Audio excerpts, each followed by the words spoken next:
छत्तीसगढ़ में 506 करोड़ का नकली डीजल आया है। 506 करोड़ का नकली डीजल। सस्ते डीजल के नाम पर प्रदेश को नुकसान पहुंचाया जा रहा था। छत्तीसगढ़ में नकली डीजल बनाने का भांडा फोड़ हुआ है। 1-2 करोड़ नहीं, कितना? प्रदेश में कुल 506 करोड़ का नकली डीजल खपाया गया है। कितने का? एक बार फिर से बताता हूं, 506 करोड़। और 506 करोड़ बढ़ भी सकता है। और टैक्स चोरी भी की गई है भारी मात्रा में। पूरी खबर बता देता हूं आपका। राजनांदगांव का मामला है, जिले के रानी तालाब गांव का है, जहां महाराष्ट्र छत्तीसगढ़ बॉर्डर पर नकली डीजल बनाने का काम किया जा रहा था। जब जीएसटी विभाग की टीम ने रेड की तो नकली डीजल बनाने का खुलासा हुआ। इस फर्म का नाम फेनी इंटरप्राइजेज है, जो गुजरात से बेस ऑयल मंगाकर डीजल के नाम पर सस्ते दामों में बेच रही थी। बेस ऑयल कच्चे तेल से बनाया जाता है और इसका इस्तेमाल मोटर ऑयल और ग्रीस में किया जाता है। दुकान के अंदर 4 से 4,500 लीटर के ड्रमों में नकली डीजल भरकर रखा गया था। फिर पंप और मीटर लगाकर बेस ऑयल को डीजल बताकर बेचा जाता था। फिर इसको ट्रांसपोर्ट वाहनों के ड्राइवर खरीदकर इस्तेमाल करते थे। कई जिलों से लगातार मिल रही शिकायत के बाद जीएसटी कमिश्नर पुष्पेंद्र मीणा के निर्देश पर बिजनेस इंटेलिजेंस यूनिट ने एक कार्रवाई की और फर्म को सील कर दिया। इस फर्म ने कितने का नकली डीजल बेचा है और किस तरह अपना नेटवर्क बनाया था, चलिए आपको विस्तार से समझा देता हूं। देखिए जरा, साल 2022 में इस फर्म ने करीब 64 करोड़ रुपए का 1 करोड़ लीटर नकली डीजल खरीदा है, जिसमें से करीब 45 करोड़ का नकली डीजल छत्तीसगढ़ में खपाया गया, जबकि बाकी 19 करोड़ का नकली डीजल महाराष्ट्र में बेचा गया।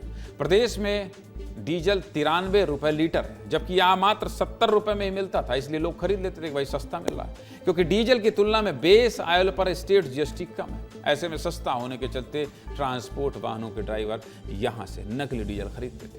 ये काम मोटर व्हीकल एक्ट के तहत पूरी तरह प्रतिबंधित है।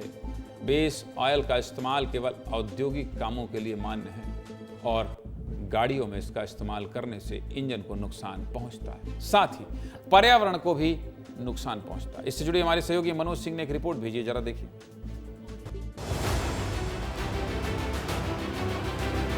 जहां पूरे छत्तीसगढ़ में नकली डीजल पेट्रोल की सप्लाई होती थी,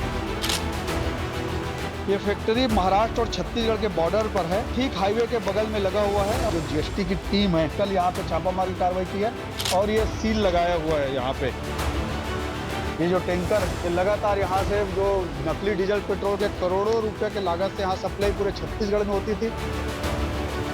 जो डीजल अच्छा नहीं होता, इससे इंजन में प्रॉब्लम हो जाएगी और ये एवरेज नहीं देगी गाड़ी की बहुत बीमारी हो सकती है। इसमें तो डालेंगे तो इंजन में प्रॉब्लम आ सकती है, मतलब गाड़ी खिंचाई भी नहीं कर सकती और माइलेज पर भी फर्क पड़ता है। टाइम कम हो जाता है गाड़ी में, गाड़ी का साउंड चेंज हो जाता है।